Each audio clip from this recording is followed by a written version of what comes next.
Does productivity culture destroy creativity rather than enabling it? Has it ever happened to you that you sat down to create and then you feel guilty for not being fast enough, for not optimizing your process, and for not squeezing enough hours out of the day? Productivity culture has convinced us that unless every waking minute is accounted for, we are wasting our lives. But unfortunately, creativity isn't known to follow a fixed schedule. The mind that invents, imagines, and dreams, I feel, works on a completely different schedule than the factory clock.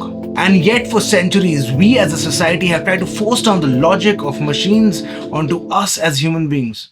This video is a story of how equating our worth to what we produce came to be, and how it's a knife in the side of every artist who comes in contact with it, and why escaping it might be the only way to retain your creativity. Chapter 1: The Factory and the Clock.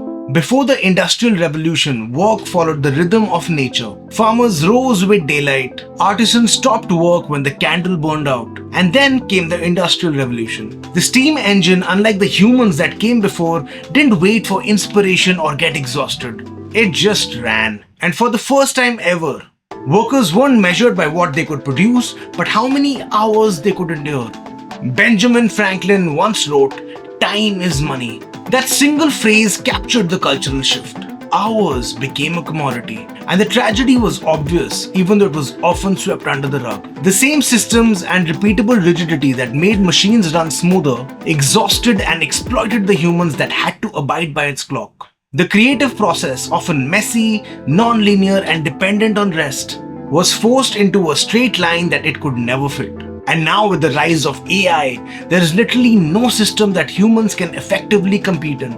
And hence I feel that not only is it important, but it is necessary to reevaluate what being human means. Chapter 2: Taylorism, the War on Initiative.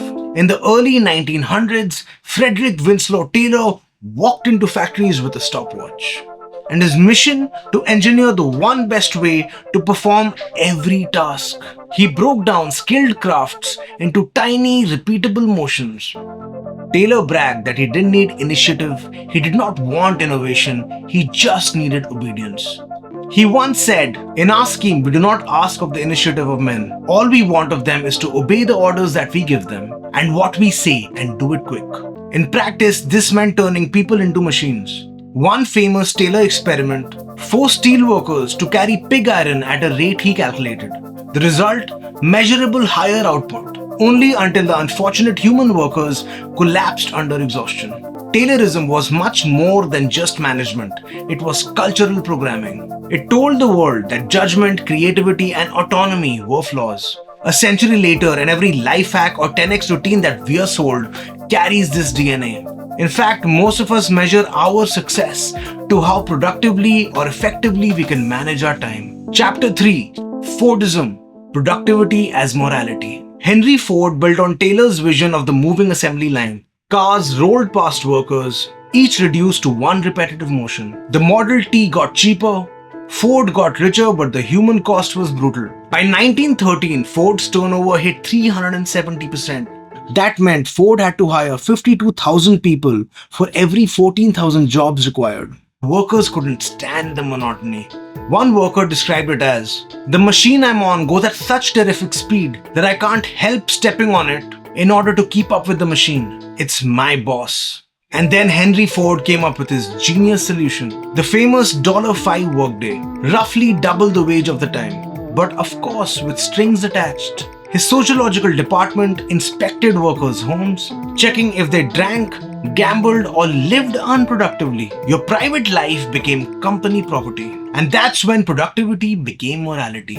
To be efficient was to be good. To rest was to be suspect or bad. And this moralization is exactly why artists or creative people feel guilty for not churning out work like machines.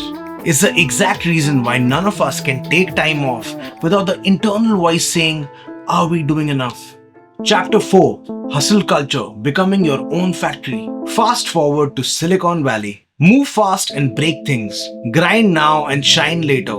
The language of hustle culture is the same as that of the factory. Relentless, mechanical, violent. But the foreman with the stopwatch is gone. Now you're both the boss and the worker. You punish yourself for scrolling too long. You optimize your calendar. You brag about sleeping for only 4 hours a night. Elon Musk once claimed that he worked 120-hour weeks, and tech blogs of the time hailed it as heroic. But neuroscientists called it destructive, and there are countless studies showing the havoc that this work schedule is playing on our mental well-being. Creativity collapses under that strain. But hustle culture reframes collapse as proof of dedication.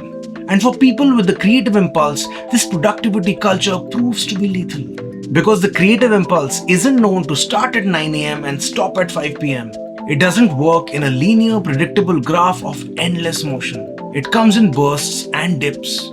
In moments caught in between the endless motion our modern culture forces us into. Harvard psychologist Teresa Amabile found that external rewards and deadlines reduce creativity. When people work for evaluation instead of curiosity, originality plummets. Productivity culture replaces intrinsic motivation with pressure. And pressure makes your brain play it safe, not create something new. Productivity culture tells you that your value is in how much you produce. But ask yourself, what happens when you stop? What happens when you refuse? Is the client who refuses to value your humanity deserving of the endless push you're constantly giving? The truth is, the world doesn't end. The algorithm doesn't care. The bad clients go away and find other people to enslave.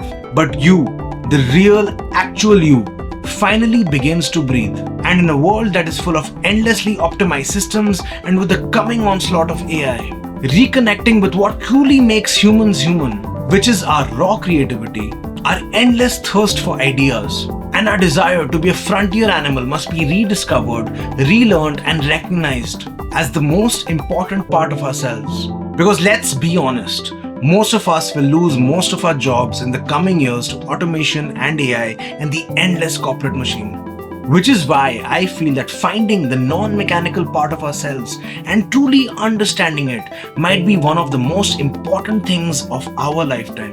The future, I feel, doesn't belong to the efficient. It belongs to the restless, the unruly, and those who refuse to be optimized. Machines break, empires rot. Let's hope we can find a way for a soul to live on. If you stayed for so long, thank you so much for watching. And please leave a comment and let me know why you think our culture is so obsessed with productivity. As a musician and a creative myself, I love sharing my songs and music with you. And here is a song I made that I'm really proud of. And I'm excited to share that new music is coming soon from me. And if you prefer more of these talking head style videos, here is a video that I think you might like. If you liked anything or felt anything, please leave a comment. I would love to connect with you.